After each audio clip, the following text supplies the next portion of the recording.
All right, welcome back everybody to the channel. It's time for a new week. We've got a lot of big headlines, storylines. We've got a lot of people fearful right now in the market. Could be a great time to look at some high conviction plays. We'll dive into XRP, XLM, HBAR, ZCASH.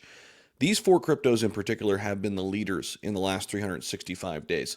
Will these continue to be at the forefront? What other sectors should we be looking at in the altcoin space? We'll take a look at Bitcoin, all of that coming up in the video. We'll take a listen to a clip from Donald Trump recently on 60 Minutes, Larry Fink as well. All of that lined up in this video update for you guys to get yourself ready and prepared for a new week. It's November 3rd. We're getting ready for market open, and the overall crypto space kind of hanging in the balance right now. Pretty boring across the board. We'll take a look right now at where we're at with Bitcoin just shy of 108,000, ETH 3,700 and some change, XRP at 241. A couple of movers right now. Aster up slightly, but most of the market pretty flat, and it has a lot of people wondering, are we finally going to go ahead and test the lower band on Bitcoin? If we zoom out here to the last year on Bitcoin, you can see we've come down to this 106 level a couple different times. A lot of people expecting us to come back down and test this $100,000 level. We were back down here in June last time we were here. But remember this, guys. Bitcoin's price earlier this year was over 100,000. We had a big correction all the way back down to 75K just to go higher after that. But I want you to take a listen quickly to a clip from Trump recently talking about China, United States, and crypto. We'll unpack this a little bit. Make sure you guys stick around until the end of the video. We're going to dive into a lot of different alts, XRP holders. I know you guys are interested in what we've got cooking there. HBAR, XLM, ZCASH.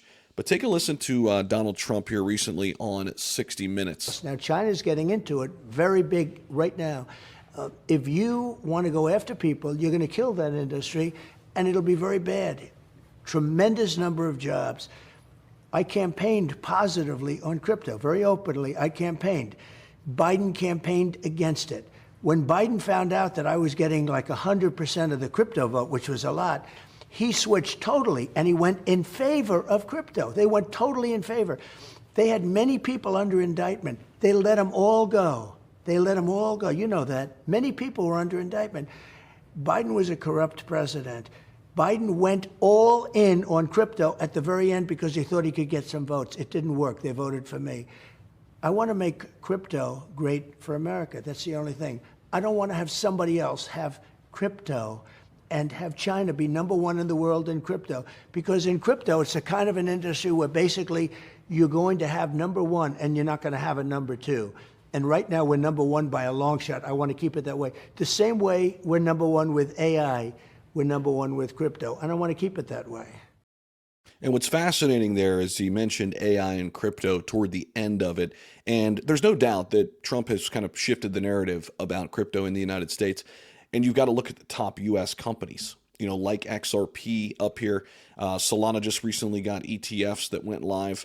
Cardano, Chainlink, a lot of these assets really haven't moved. Stellar, XLM, HBAR, these are all top 20 cryptos that have a backing in the United States that are founded here. And we're waiting for things to really move. And you've got people like Raoul Pal, Arthur Hayes, Tom Lee, experts in the space. We'll take a listen to Larry Fink here in just a minute. All of them are kind of under the assumption that the 4-year cycle is getting pushed down the road a little bit further. Maybe we're moving into 5-year cycles. And what's making people nervous in the traditional sense is, if we were on this 4-year, cycle still right now, we're running out of time for altcoins to move. That's why you hear a lot of people saying, hey, crypto is getting ready to crash. It's getting ready to go down. But if we know anything about Trump, he wants to prop up the stock market. The stock market has looked pretty good. Cryptos look good from Bitcoin standpoint, but what about altcoins? Slowly but surely, we're getting more interest rate cuts. We need the money printers to come back on, though. Once liquidity comes back, I do think the top assets we'll see move are these top US-based companies, ISO compliant, RWA cryptos, AI. The emergence of AI and crypto together, I think, is very undervalued, underrated right now. And there's going to be, I think, some big winners in that realm as well. I mean, you take a look at BitTens or Tau and what they've done recently. They're an asset that I really find interesting. Then you've got ZCASH in the privacy narrative. It's been doing its thing as well. But the whole idea of tokenization, bringing in trillions of dollars into the space, and the fact that we're in an institutionally driven bull market, this time is different. And maybe we're not on this same 4-year time horizon. What I'm personally doing is preparing for any and all scenarios. I've got some money stabled up. I've taken some profits where I could, where I'm up on some altcoins. I continue to stack Bitcoin, and I'm positioned in the market still for when altcoin season does hit. We have capital in there. So basically preparing for any and all scenarios, because myself and anybody else out there, nobody has an exact clue on when this whole thing breaks wide open.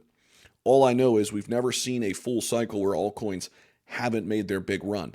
We're still waiting for that right now. But I want you to listen to what Larry Fink had to say recently about the crypto space, and in particular, tokenization. Once he got the Bitcoin and Ethereum ETFs, you guys know where his attention started to shift. He also believes we should be investing in crypto.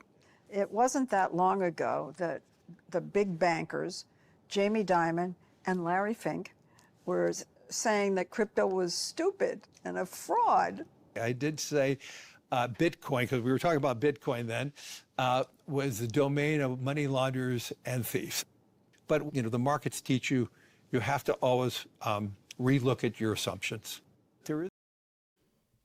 So there you go. Larry Fink has certainly rethunk his assumptions. Bitcoin, Ethereum ETFs live, Solana ETFs live. BlackRock doesn't have the Solana, Litecoin, or HBAR ETFs, which all three went live. But the assumption is that BlackRock's going to be getting into the area of tokenization heavily. So you look at companies like XRP, like XLM, that are in the tokenization, narrative. HBAR as well, Chainlink, obviously Ondo Finance, which is working directly with BlackRock. This asset's been pummeled recently down here at 64 cents. I mean, you start to look at some of these charts on top assets that are in the predominant narratives, and you got to wonder, man, are these unbelievable opportunities right now to be accumulating? And I mean, we basically, a year ago, we're at this price level. Back in, November 3rd, 2024, we were basically at 62 cents. We're back there. Are we getting ready for this big November push, December push that we saw in 2024? Are we right around the corner from that? If we are, I'm well positioned. I'm holding a good amount of Ondo. I'm holding a good amount of XRP, holding a good amount of XLM, HBAR, got some Algorand, VeChain, all these RWA plays, because I do think there's a chance we're going to get that run like we're expecting. October was weird because we set an all-time high early in the month, and then it was, basically turned upside down when the government was shut down, when tariff tensions heated up. So we've got positive and negative influences right now and a lot of market manipulation. The key is here, though, do not lose sight of your personal goals, and they've got to be your personal goals. Everybody's got to have a different plan. For me, all of these altcoins that I own, I will be taking profits on them at some point this cycle. And I am not one of those, moon boy type kind of, content creators here. And the reason for this is because Bitcoin to me is clearly a predominant, force. It's not going anywhere. Outside of that, it's all speculation. We don't know which assets are going to really lead and win at the end. But in the intermediary, we can make money. We can profit, and we can get that back into stable coins, back into Bitcoin, and allow us the opportunity to, when things become clearer, to have the capital in order to position ourselves wisely. So that's kind of where I'm at right now, guys. If you guys want to level up and check out our Patreon, become an Inner Circle member, got some great benefits here. Just put out an exclusive video last night for my private community. Get access to all my buy and sell alerts as well. I will be adding a few more cryptos this week, especially right now on the dips. So make sure you guys become a Patreon member today, save 15% annually. And listen, we blow money on Starbucks and all kind of stuff that we don't need. This will help you level up and really guide you in the right direction. We're building out a brand new portfolio that we're actually up on, despite this market being rough. So come on over and check us out. A lot of great perks here over at the Patreon. We call it the Inner Circle, and look forward to seeing you guys over here. Appreciate you all for watching. Let me know your thoughts down below in the comment section, and we'll see you guys in the next video.